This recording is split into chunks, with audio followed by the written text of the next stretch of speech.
Good morning, everyone. Welcome you all for the lecture series conducted as a part of National Science Day celebration. I am Dr. Jean Vides. I work as Assistant Professor in School of Life Sciences, Crescent Institute of Science and Technology. My research areas are plant biotechnology, transgenic research, protein expression and purification. My presentation topic for today's series is fungal resistant transgenic crops for ensuring food security. You all know that fungal infections are devastating for the food crops. They are the single largest risk for the food production. The infamous Irish potato famine and contemporary issues with rice blast and wheat rust fungus, they are a threat for the food production. The effect of fungal pathogens can be mitigated by the application of chemical fungicide. But these chemical fungicide are always associated with a lot of adverse effect on all ecosystem. They are well known for their extreme stability in all environment. In addition to this, the agricultural produce is always laden with chemical pesticide residues above the safety levels. And getting rid of this pesticide residue is always a challenging and daunting task. In addition to this, the application of chemical fungicide is a burden, is an economic burden for the farmers buying these costly fungicides. The severity of fungal infection can be inferred from the pie diagram shown in the right side of the graph. The graph is about the crop loss by plant pathogens. Here you can see fungi contributed nearly 42% of the total crop loss, followed by bacteria 27%, virus 18%, nematodes 13%. The other graph is about the application of chemical pesticide in all Indian states expressed in metric tons. It's a data taken from Directorate of Plant Protection 2021 Government of India. You can see all major agriculture states like Maharashtra, Punjab, Uttar Pradesh, Telangana, they use a maximum pesticide for agriculture purpose compared to other states like Kerala, Karnataka and Andaman Nicobar Islands. The indiscriminate use of this much chemical pesticide can have severe effect on the diverse Indian ecosystems. It can affect all the life forms in India. So we have to mitigate these effects by adopting new technologies. Transgenic crops with antifungal potential is an effective tool to get rid of these chemical pesticides. Those we will see in the coming slides. Plants are naturally immune to fungal infection, especially those plants grown in severe biotic stress or wild varieties of food crops. They express an array of proteins called as pathogenous related proteins.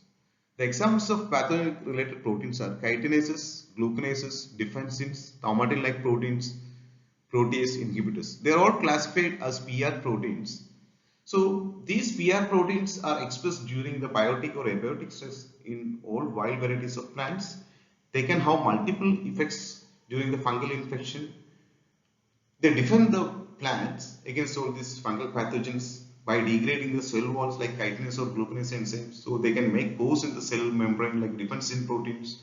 They affect the integrity of the cell membrane.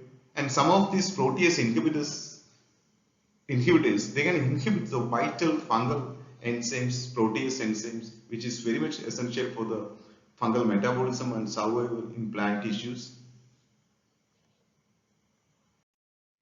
Genetic engineering of plants for antifungal potential is a promising and viable option.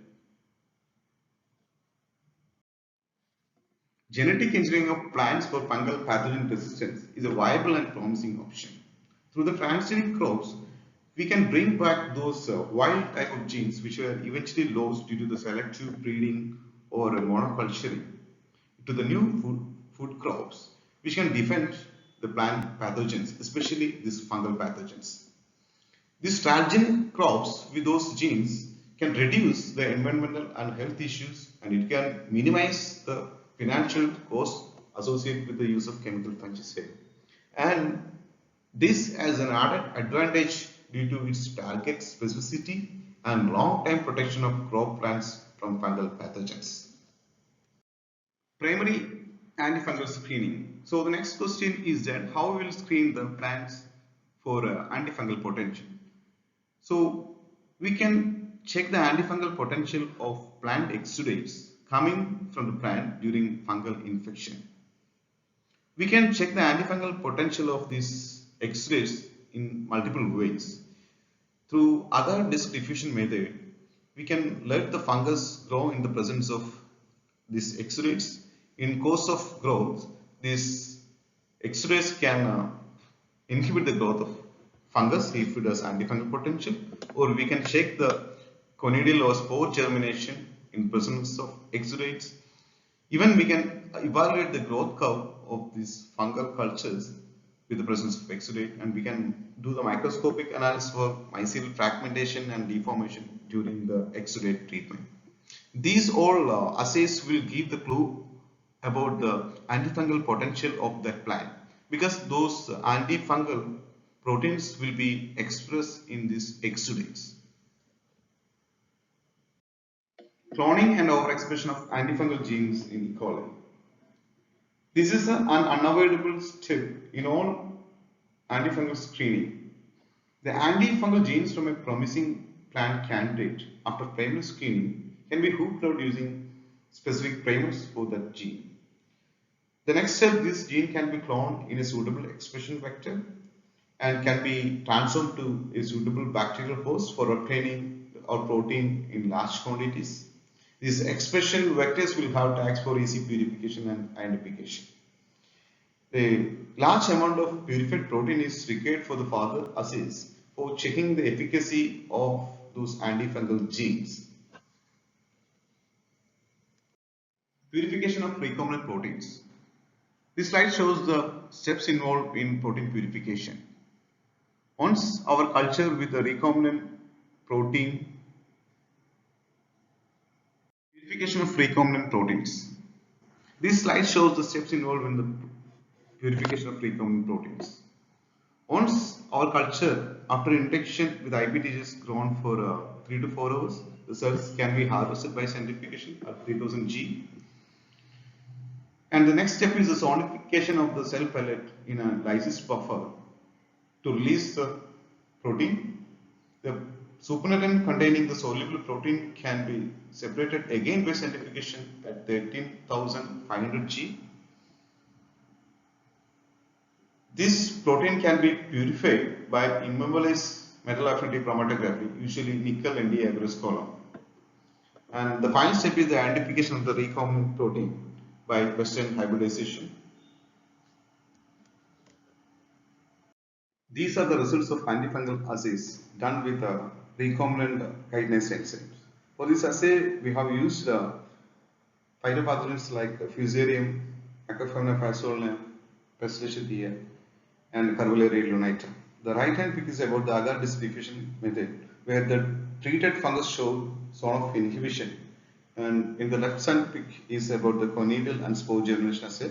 Here the treated samples showed less germination compared to the control. This can be done for all other PR proteins while we study the antifungal potential. Agrobacterium mediated plant transformation. Agrobacterium offers an easy and effective way of transforming the plant with the desired genes. Here we can clone our gene, the PR genes, in a binary vector like pCambia, and then transformation of this binary vector containing our desired genes into a suitable Agrobacterium strain. Then the other step is infection of the plant explant with this Agrobacterium culture, and finally we can select the transformed plants in an MS medium amended with this selecting agent. Here the picture you can see, here is a Agrobacterium infection with the chitinase gene. You can see the transformants emerging from the callus in an MS medium containing selective agents, and the other picture is the whole plant. This whole plant can be challenged and we can check the antifungal potential with various phytopathogens, and we can do the field trials with these plants. Same way we can develop a transgenic crops and we can assess the antifungal potential of all PR genes, and this is a common procedure involved in developing all transgenic crops. These are the list of major transgenic crops carrying PR genes. Researchers around the world have transformed potato, wheat, maize, carrot, and eggplant with major PR genes like glucanase and chitinase genes. In most of the experiments, they have followed the agrobacterium transformation, because of its effective transformation and stable integration of PR genes. This is a very recent addition to the list of transgenic crops. A genetically modified banana carrying PR genes got approval in Australia and New Zealand. This transgenic crop is very effective in defending major fungal pathogens. So in conclusion, transgenic crops with antifungal genes are very effective in defending fungal pathogens. They can ensure food security, especially in a country with an ever-growing population. They can also mitigate the adverse effect of chemical fungicide on the ecosystem. Thank you everyone for watching.